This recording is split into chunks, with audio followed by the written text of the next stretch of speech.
क्या शिव और शंकर एक है? कौन थे महादेव के पहले शिष्य? कैसे हुई थी देवों के देव महादेव की उत्पत्ति? भगवान शिव को शंकर, महादेव, महेश, नीलकंठ और रुद्र समेत कई नामों से पहचाना जाता है। कई बार ये सवाल पूछा जाता है कि क्या शिव और शंकर एक हैं? वहीं भगवान शिव की उत्पत्ति भी बड़ा रहस्यमयी है। आइए जानते हैं कुछ सवालों के जवाब। भगवान शिव को सनातन संस्कृति देवों के देव महादेव कहा जाता है। इसके अलावा हिंदू धर्म को मानने वाले उन्हें भगवान शंकर भी कहते हैं। उनकी महेश, रुद्र, गंगाधर, भोलेनाथ, गिरीश जैसे कई नाम हैं। तंत्र साधना करने वाले भगवान शंकर को भैरव भी कहते हैं। भगवान शंकर को सौम्य और रौद्र दोनों रूपों में पूजा जाता है। भगवान शिव को त्रिदेवों में संहार का देवता माना जाता है। वैसे तो भगवान शिव को हमेशा कल्याणकारी माना जाता है, लेकिन वे लय और प्रलय दोनों को अपने अधीन रखती है।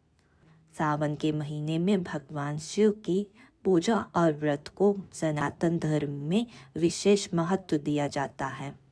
भगवान शिव सुर और असुर दोनों को समान दृष्टि से देखते हैं, इसलिए कथा कहानियों में कई राक्षसों की उनकी कठिन तपस्या करने की जानकारी मिलती है। भगवान शिव के कई अनन्य भक्तों में से एक लंकाधिपति रावण भी हुए। कई राक्षसों ने उन्हें अपने तप से प्रसन्न कर मनचाहा वरदान पाया। सवाल ये उठता है कि भगवान शिव के भक्तों की कई कहानियाँ सुनी सुनाई जाती हैं, लेकिन उनके पहले शिष्य की जानकारी बहुत कम उपलब्ध होती है। जानते हैं कि भगवान शंकर को पहले भक्त कौन मिले थे? भगवान शिव के पहले शिष्यों की जानकारी पुराणों में मिलती है। पुराणों के मुताबिक भगवान शिव के सबसे पहले शिष्यों में सप्त ऋषियों की गिनती होती है। मान्यता है कि सप्त ऋषियों ने भगवान शिव के ज्ञान का प्रचार धरती पर किया था। इसी की वजह से विभिन्न धर्म और संस्कृतियों की उत्पत्ति हुई। ये भी माना जाता है कि भगवान शिव ने ही गुरु शिष्य की परंपरा शुरुआत की थी। शिव के सबसे पहले शिष्यों में बृहस्पति, विशालाक्ष, शुक्र, महेंद्र, प्राचेतस, मनु, सहस्राक्ष और भरद्वाज शामिल थे। भगवान शंकर किसका ध्यान करते हैं? देवों के देव महादेव के आराध्य आखिर कौन है? क्या आप जानते हैं? ज़्यादातर सनातन परंपरा के अनुयायी शिव और शंकर को एक ही मानते हैं। हालांकि शिव पुराण में इसका जिक्र पाया जाता है। सबसे पहले एक प्रकाश पुंज की उत्पत्ति हुई थी। इस प्रकाश पुंज से ब्रह्मा और विष्णु की उत्पत्ति हुई। जब ब्रह्मा जी ने पूछा कि आप कौन हैं, तो पुंज से आवाज आई कि मैं शिव हूँ। इस पर ब्रह्मा जी ने प्रकाश पुंज से साकार रूप लेने को कहा। फिर उस प्रकाश पुंज से शंकर की उत्पत्ति हुई। इस आधार पर कहा जाता है कि शिव और शंकर एक ही हैं, लेकिन दोनों अलग हैं, दोनों फर्क है।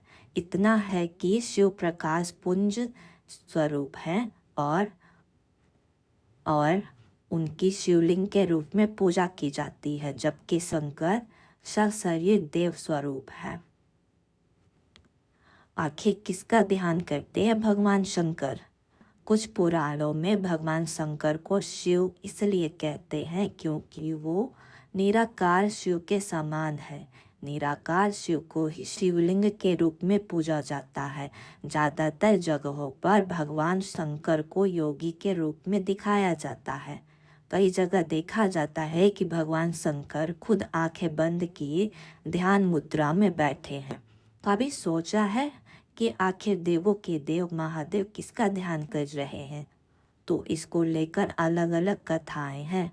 रामचरितमानस में भगवान शिव और श्री राम को एक दूसरे का उपासक बताया गया है।